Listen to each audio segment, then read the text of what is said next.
At 65, Simon Cowell faces scandals that shattered his reputation, accidents that nearly left him paralyzed, and losses that broke him in ways the public never saw until now.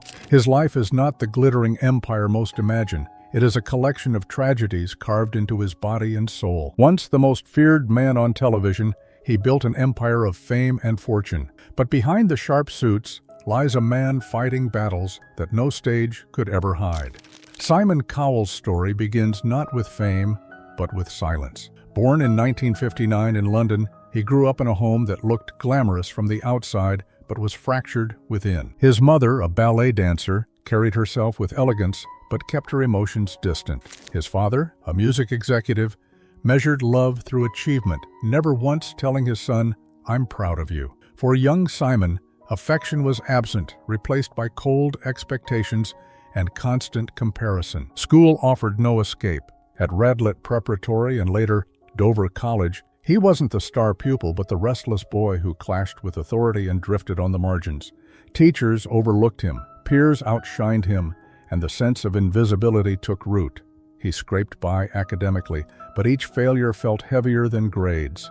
It was proof that he wasn't enough. Those early wounds never left him. Years later, he would admit that his father's silence haunted him more than any insult. The boy, starved of recognition, would become a man determined to take it, no matter the cost. Rejection had carved scars deep into his childhood, but those scars would soon become the very fire that forged his relentless ambition. When Simon first entered the music business, it wasn't through a spotlight, but through the basement of EMI, sorting fan mail and carrying coffee. He was just another invisible face in the mailroom, ignored by the very producers whose stars he served. Each day was a reminder that, in an industry built on fame, he didn't even have a name. He later confessed, "I was invisible in a world obsessed with the spotlight." Humiliated and restless, he walked away, only to come crawling back when rejection outside the company stung even worse. Those years were filled with quiet tears in office bathrooms, moments when Simon wondered if his life had already peaked before it had even begun. But the humiliation hardened him, turning pain into persistence. He studied not just music, but how power itself operated. In the 1980s, he dared to take a leap with his own label, Fanfare Records. For a brief moment, it worked. Pop singles like So Macho gave him a taste of visibility, money, and attention. Parties, champagne, connections. He finally felt like he belonged. But success soured quickly. Trends shifted, sales collapsed, and by the decade's end, his empire was nothing but debts and empty promises. Simon returned to his parents' home in shame, sleeping once again in the childhood bedroom where he once dreamed of escape. Friends vanished, creditors circled, and for the second time in his life, he was invisible, this time as a failed entrepreneur. Later, he would admit, "That nearly broke me." Yet even in that ruin, he refused to surrender, because what Simon learned in those ashes would fuel the rise that made him unforgettable. The collapse of Fanfare could have ended Simon Cowell forever. Instead, it reshaped him. Returning to the industry in the 1990s, he carried not pride, but desperation. At BMG, he rebuilt himself from the ground up, abandoning the idea of chasing timeless artists. Instead, he focused on what ordinary people loved, even if critics sneered. "Sell records first, earn respect later," he would say, a philosophy born from necessity, not choice. That shift turned him into a quiet powerhouse. He signed acts others dismissed, Robson and Jerome 5, Westlife, names mocked by purists but adored by fans. Their singles soared to the top of charts, selling millions while so-called serious artists languished. He had learned the truth of fame. Perfection doesn't sell, emotion does. Simon turned rejection into a compass. Where others saw cheap pop acts, he saw opportunity. Where critics scoffed, he saw millions of fans ready to be heard. And with each success, he built the confidence to take his vision to the next stage, one that would not just sell records but transform entertainment itself. Because the moment Simon Cowell stepped onto television, the world would never see him the same way again. By 2001, Simon Cowell was ready to step out from the shadows and into the glare of the cameras. When Pop Idol launched in the UK, many doubted him. They said he was too harsh, too cold, too unlikable, to ever work on television. But what critics called cruelty, audiences recognized as honesty. His razor-sharp tongue and refusal to sugarcoat failure electrified viewers. The show was an instant phenomenon.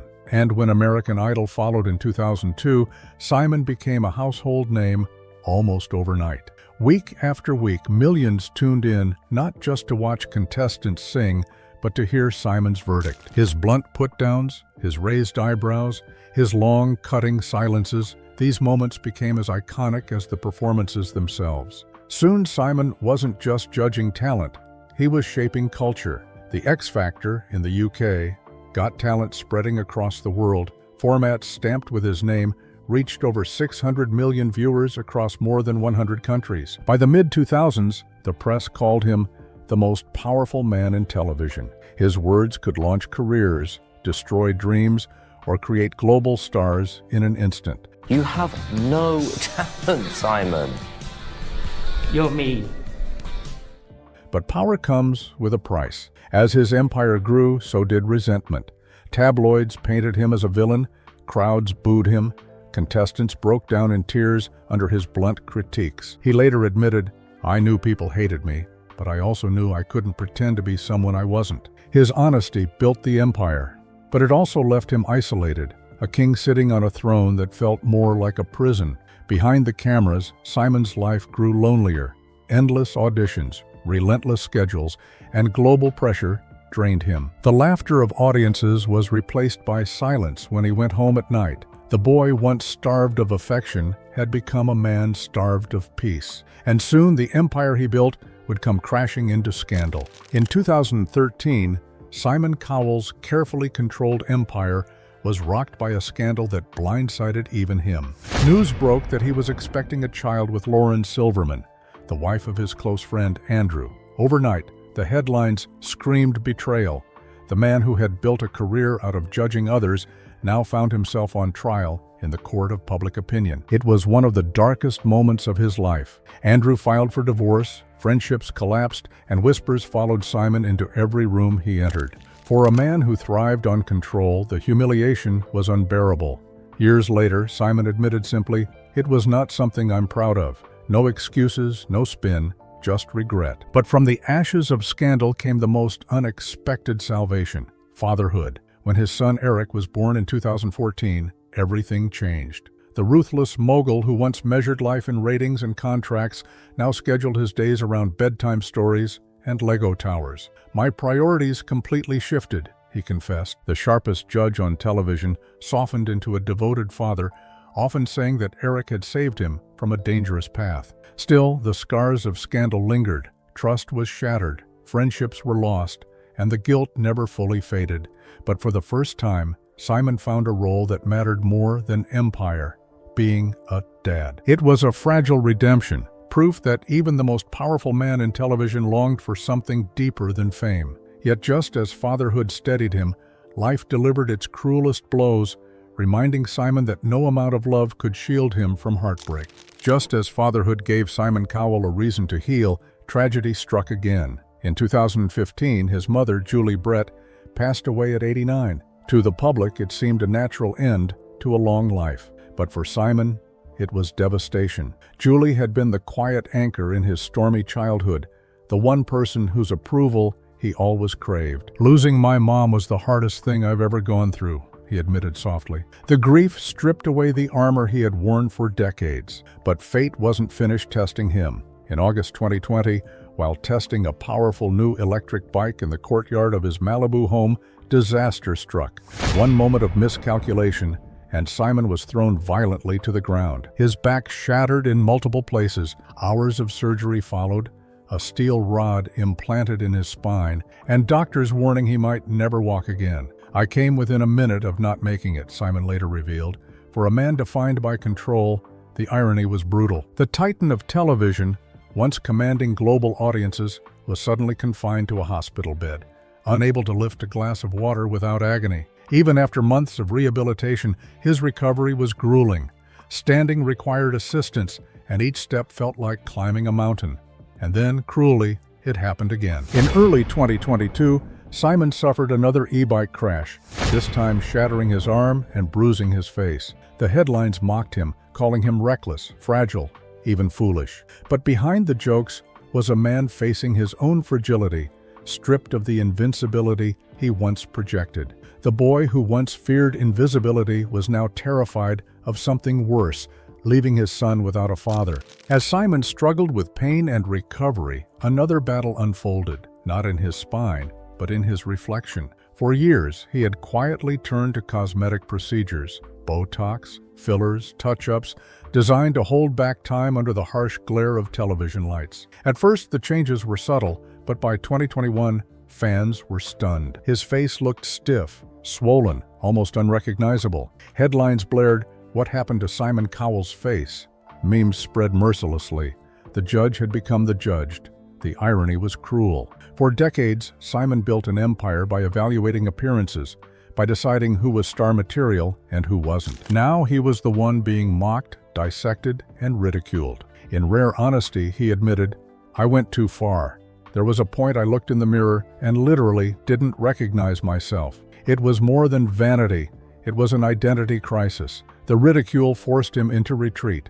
He reduced his public appearances, skipped promotional tours, and let others take the spotlight. Insiders whispered he looked tired, softer, diminished. The sharp sparkle that once terrified contestants seemed dulled. For the first time, Simon truly understood what it meant to be exposed. Eventually, he made a choice.